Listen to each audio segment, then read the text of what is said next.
សួស្តីបងប្អូនទាំងគ្នាសូមស្វាគមន៍មកកាន់កម្មវិធីឈិតឆាតនេះខ្ញុំមានឈ្មោះថាវ៉ាន់ហ្គេតមួយដែលជា MC នៅក្នុងកម្មវិធីនេះហើយថ្ងៃនេះខ្ញុំពិតជាមានសេចក្តីសំណររីករាយខ្លាំងមែនទែនដែលមានឱកាសក្នុងការធ្វើកិច្ចសម្ភាសន៍ជាមួយនឹងភ្ញៀវកិត្តិយសរបស់យើងដែលគាត់ជាអតីតសិស្សសាលានៃអន្តរជាតិស្រុកស្ទឹងហើយគាត់ក៏បានប្រឡងជាប់ចូលរៀននៅវិទ្យាស្ថានភាសាបរទេស IFL តើ IFL បានន័យថាម៉េចIFL បានន័យថា Institute of Foreign Languages ដែលយើងហៅកាត់ថា IFL ហើយខ្ញុំគិតថាវីដេអូមួយនេះពិតជាមានសារៈសំខាន់មែនទែនសម្រាប់បងប្អូនដែលមានចំណាប់អារម្មណ៍ចង់ដឹងពីលក្ខណៈនៃការត្រៀមខ្លួននិងប្រឡងចូលនៅ IFL អញ្ចឹងកុំឲ្យខាត់ពេលយូរតើយើងមកស្ដាប់ពីបទពិសោធន៍របស់គាត់ផ្ទាល់ដែលតាក់ទងទៅនឹងការប្រឡងចូលនៅ IFL សូមស្វាគមន៍បងងុយសេហេង Thank you for having me. ខានជួបគ្នាយូរឲ្យបងសឹកទឹកយ៉ាងណាដែរ ចាខ្ញុំសុខសប្បាយដោយសារថ្ងៃរៀននៅសាលានឹងសប្បាយដែរហ៎ចា បាយខ្លាំងហ៎ សប្បាយខ្លាំងដោយសារខ្ញុំគិតថាខ្ញុំរើស major ត្រូវបើតាមបទពិសោធន៍មិត្តភក្តិខ្ញុំខ្លះវារើសអត់ត្រូវអញ្ចឹងទៅវារៀនអត់សូវសប្បាយមែនទេ ជួយតែសប្បាយចិត្តមួយបងដែរហើយថ្ងៃនេះពួកយើងសូមអរគុណបងច្រើនដែលបានចូលរួមក្នុងការផ្ដល់ជាបទពិសោធន៍សម្រាប់បងប្អូនហើយពួកយើងក៏បានត្រៀមជាសំណួរមួយចំនួនដែរដើម្បីសាកសួរបងពីបទពិសោធន៍របស់បងហើយនឹងតាក់ទងនឹងការប្រឡងនៅ IFL អញ្ចឹងបងអូនសូមអនុញ្ញាតឲ្យបងណែនាំខ្លីៗពីខ្លួនឯងនិងជំនាញដែលបងរៀនផ្ទាល់នៅ IFL ចារៀបសួរអ្នកទាំងអស់គ្នានេះខ្ញុំឈ្មោះង៉ៃស៊ូហេងជាអតីតសិស្សនៅសាលាអន្តរជាតិស្រុកស្ទឹងឥឡូវខ្ញុំកំពុងតែរៀននៅសាលា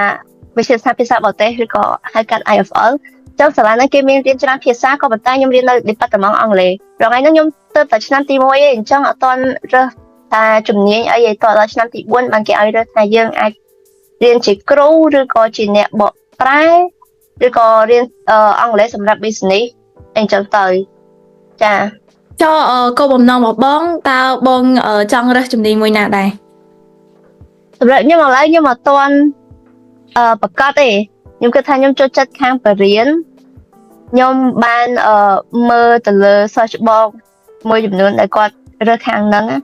តែខ្ញុំគិតថាមើលទៅដូចវាពិបាកធម្មតាការរៀនវាពិបាកយ៉ាងណាក៏ប៉ុន្តែខ្ញុំនៅតែអត់ប្រកាសថាខ្ញុំចង់ខាងហ្នឹងឬក៏ខ្ញុំចង់ខាង business នៅឡើយទេបងយល់ចង់អាស្រ័យដល់ការខំប្រឹងរបស់បងពេលដែលបងដឹងពីលទ្ធផលប្រឡងជាប់នៅ IFL តើបងមានអារម្មណ៍យ៉ាងម៉េចដែរបងចាពេលនោះដែរក៏សប្បាយចិត្តដែរពេលហ្នឹងឃើញលទ្ធផលហើយក៏ទៅប្រាប់ម៉ាក់ដោយសារម៉ាក់អ្នកឲ្យប្រឡងខាងហ្នឹងបើតាមខ្ញុំក៏ចង់ប្រឡងសាលា IFL ដែរក៏ប៉ុន្តែដោយសារឃើញមិត្តភក្តិប្រឡងពេទ្យច្រើនខ្ញុំចង់ទៅប្រឡងពេទ្យដែរតែថាម៉ាក់ឲ្យប្រឡងទៅខ្ញុំក៏ប្រឡងខាងហ្នឹងដល់ពេលជាប់សប្បាយចិត្តដែរដោយសារសាលាហ្នឹងអ្នកផ្សេងដែលមកពីស្រុកយើងដែរដែលគេប្រឡងដែរអត់មានណាគេជាប់ទេហើយជាប់តែខ្ញុំពេលហ្នឹងខ្ញុំមានអារម្មណ៍ថារៀង lonely ដែរដោយសារខ្លាចទៅដល់អត់មានណាគេស្គាល់មានតែយើងមកពីស្រុកស្រែអញ្ចឹងក៏ប៉ុន្តែខ្ញុំក៏មានអារម្មណ៍ថាជាឱកាសមួយដែលខ្ញុំនឹងធ្វើឲ្យស្រុកយើងល្បីអូឥឡូវដូចបំណងរបស់បងមែនហើយខ្ញុំដឹងថាការប្រឡងនៅ IFL វាពិបាកអញ្ចឹងពេលតើបងអាចមានជាបទពិសោធន៍របស់បងផ្ទាល់ក្នុងការរៀនត្រៀមចូលប្រឡងនៅ IFL បងអាចចែករំលែកចាតាមដែលពេលខ្ញុំត្រៀមប្រឡងហ្នឹងខ្ញុំបានរៀនត្រៀមជាមួយខាងចេតាវីដោយសារតែប៉ុន្តែការរៀនមួយចេតាវីហ្នឹងគ្រាន់តែ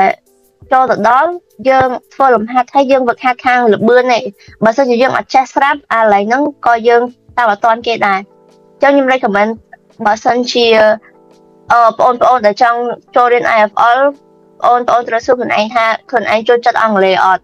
បើចូលចិត្តអង់គ្លេសយើងខំរៀនពីដើមឲ្យហើយទៅខំរៀនពីថ្នាក់វិទ្យាល័យឬក៏ថ្នាក់បឋមអីឲ្យហើយទៅដោយសារបើសិនជាយើងចាំដល់ទី12ហើយបើយើងចាប់ផ្ដើមរៀនត្រៀមទៅប្រឡងអត់កើតទេដោយសារវាពិបាកមែនតើហើយបើសិនជាយើងទៅតែរៀនបែបប្រហែលខែយើងតាមគេអត់ទាន់ទេ បើយើងចេះស្រាប់ហើយយើងចូលចិត្តវាស្រាប់បានងាយស្រួលជាងបើយើងគិតថាខ្ញុំជាមនុស្សម្នាក់ដែលចូលចិត្តអង់គ្លេសអញ្ចឹងទៅប្រឡងទៅព្រោះអីបើយើងចូលចិត្តស្រាប់មិនបាច់ខំប្រឹងខ្លាំងក៏យើងជាប់ដែរចា ចឹងតើបងគិតថាមានអ្វីតើអ្វីទៅដែលជាធាតុផ្សំសំខាន់ណាដែលជួយឲ្យបងទទួលបានជោគជ័យក្នុងការចូលប្រឡងនៅ IFL ខ្ញុំគិតថាចំណុចដែលធ្វើឲ្យខ្ញុំជាប់ហ្នឹងគឺដោយសារខ្ញុំចូលចិត្តអង់គ្លេសពីដើមអញ្ចឹងខ្ញុំយកចិត្តទុកដាក់ទៅលើវាតាំងពីដើមណាខ្ញុំចូលរៀនអង់គ្លេសតាំងខ្ញុំថ្នាក់ទី4ហើយខ្ញុំរៀនវាជាប់លាប់រហូតខ្ញុំអត់ដែលខានទេទោះជាជំនាន់កូវីដក៏ដោយទៅពេលអញ្ចឹងខាងភាសាហ្នឹងគឺខ្ញុំវាជាអីមួយដែលខ្ញុំចេះប្រកាសអញ្ចឹងបានវាអានេះជាចំណុចមួយដែលជំរុញឲ្យខ្ញុំនេះដែរក៏ប៉ុន្តែពេលខ្ញុំចាប់ទី12ហ្នឹងខ្ញុំមានចំណុចខ្សោយមួយគឺថាខ្ញុំធ្វើលំហាត់អីខ្ញុំធ្វើយឺតមែនតើតែជាមូលហេតុដែលខ្ញុំវឹកហាត់ទៅលើល្បឿនហ្នឹងខ្លាំងជាងគេដោយសារបានខ្ញុំទៅរៀនឡើងចេះថាពេលហ្នឹងទៅគេមានលំហាត់ដែលយើងឲ្យយើងធ្វើឲ្យវឹកហាត់ទៅលើល្បឿនរបស់យើងទៅបើសិនជាយើងចង់ជាប់យើងត្រូវសង្កេតមកខ្លួនឯងថាយើងខ្សោយលើអីហើយយើងធ្វើលើវាតែប៉ុណ្្នឹងឯងបងចឹងដោយបងបាននិយាយចឹងទី1ហ្នឹងគឺយើងត្រូវវឹកហាត់នៅការនិយាយហើយត្រូវដឹងពីចំណុចខ្សោយនិងចំណុចខ្លាំងរបស់ខ្លួនឯងផ្ទាល់ហើយមួយទៀតគឺអត់ត្រូវបោះបង់នៅអីដែលខ្លួនឯងចូលចិត្តអីចឹងឯងហើយបងអានេះជាចម្ងល់របស់ខ្ញុំផ្ទាល់នៅពេលដែលបងបន្តការសិក្សានៅ IFL តើមានជាបញ្ហាឬជាបញ្ហាដែលជា challenge ថ្មីហ្មងសម្រាប់បងអត់បងសម្រាប់ខ្ញុំអត់សូវមាន challenge ទេក៏ប៉ុន្តែអីដែលខ្ញុំឃើញដែលជា challenge សម្រាប់អ្នកមិត្តគ្រប់ថ្នាក់របស់ខ្ញុំគឺការធ្វើ slide ហើយនឹងការធ្វើ presentation ដោយសារអ្នកខ្លះអត់សូវត្រឡប់អត់សូវស៊ាំជាមួយនឹងអាហ្នឹងណាអញ្ចឹងខ្ញុំគិតថាបើសិនជាបងប្អូនដែលរៀននៅសាលាស្រុកស្ទងយកចិត្តទុកដាក់លើការធ្វើ slide ហ្នឹងតិចទៅហើយការ presentation អីហ្នឹងយើងវឹកហាត់ឲ្យហើយទៅយើងចាប់ទុកថាវាជាបទពិសោធន៍មួយដែលយើងរៀនឲ្យហើយដោយសារពេលយើងឡើងមកសាកលវិទ្យាល័យយើងត្រូវការធ្វើអានឹងញឹកមែនតើហើយវាក៏បន្ទុកដែលជាភាគរយ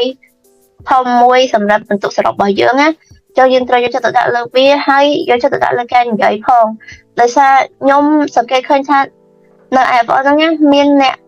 បកកែច្រើនដល់ពេលអញ្ចឹងយើងចូលមកគេនឹងនិយាយអង់គ្លេសហើយពេលនៅ department ខ្ញុំឯណា department ផ្សេងដូចគេរៀនថៃអញ្ចឹងខ្ញុំឃើញគេនិយាយថៃដែរនៅ department ខ្ញុំពេលចូលរៀនគឺគេនិយាយអង់គ្លេសមួយគ្នាហ្មងហើយបើសិនជាយើងអត់សិស្សបកកែខាងស្ដាប់អត់សិស្សបកកែខាងនិយាយក៏តាមគេអត់តាន់ដែរអញ្ចឹងខ្ញុំលើកទឹកចិត្តឲ្យវឹកហាត់ពីថ្នាក់តូចឲ្យហើយទៅដើម្បីយើងអាចប្រកួតប្រជែងមួយគេបានទេបងអរគុណបងចង់ជាចុងក្រោយហ្នឹងបងមានជាពាក្យពេចន៍ចង់ផ្ដាប់ដាមឬក៏លើកទឹកចិត្តចំពោះបងប្អូនដែលមានចំណាប់អារម្មណ៍ហើយចង់ដែលកំពុងត្រៀមខ្លួនប្រឡងចូលនៅ IFL អីខ្លះបងសម្រាប់បងប្អូនដែលចង់ប្រឡងចូល IFL ខ្ញុំគ្រាន់តែដឹកទឹកចិត្តឲ្យកុំបោះបង់ចោលទោះជាឆ្នាំទី1យើងប្រឡងអត់ជាប់ក៏ដោយយើងរៀនថែមទៅអាហ្នឹងដោយសារតែយើងខ្វះខាតអីមួយអញ្ចឹងខ្ញុំលើកទឹកចិត្តមុននឹងប្រឡងធ្វើតេស្តខ្លួនឯងមើលទិញវិញ្ញាសាឬក៏ស្រាវជ្រាវយកវិញ្ញាសាចាស់រៀនធ្វើសិនហើយយើងមើលថាសមត្ថភាពរបស់យើងប៉ុណ្ណាសមត្ថភាពរបស់យើងទៅបាននៅហើយកំណត់ម៉ោងខ្លួនឯងផងថាយើងធ្វើទាន់ម៉ោងអត់ពេលយើងធ្វើអញ្ចឹងគឺយើងដឹងហើយថាខ្ញុំអត់ចេះឡើង grammar អញ្ចឹងយើងរៀនថែម grammar ធ្វើអានឹងកាន់តែលឿនធ្វើតាំងពីធ្វើមុន 3-4 ឆ្នាំអីកាន់តែល្អដោយសារយើងធ្វើចិត្តពេកយើងអត់ស្មានពេលត្រៀមទេតែសម្រាប់ខ្ញុំដែរខ្ញុំបានទិញសភៅរបស់ស្រុកស្ទងតាំងពីខ្ញុំនៅទី11ហើយខ្ញុំរៀនធ្វើវាកំណត់ម៉ោងធ្វើបាទខ្ញុំដឹងថាខ្ញុំខ្វះខាតកន្លែងណាអញ្ចឹងសម្រាប់បងប្អូនដែលចង់ប្រឡងសាកអញ្ចឹងដែរសាកតែខ្លួនឯងហើយមើលទៅលើខ្លួនឯងខ្សោយលើអីហើយមួយទៀតអីដែលសំខាន់គឺយើងត្រូវតែប្រកាសថាយើងស្រឡាញ់ខាងហ្នឹងមែន ដោយសារសាកលវិទ្យាល័យគឺជាអីមួយដែលអឺ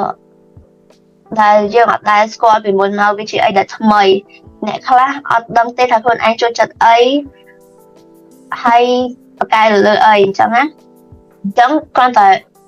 ចូលសាលាអីមួយចូលឲ្យតែបានអញ្ចឹងកុំធ្វើអញ្ចឹងឲ្យសោកដោយសារយើងគួរតែរៀនពីអីដែលយើង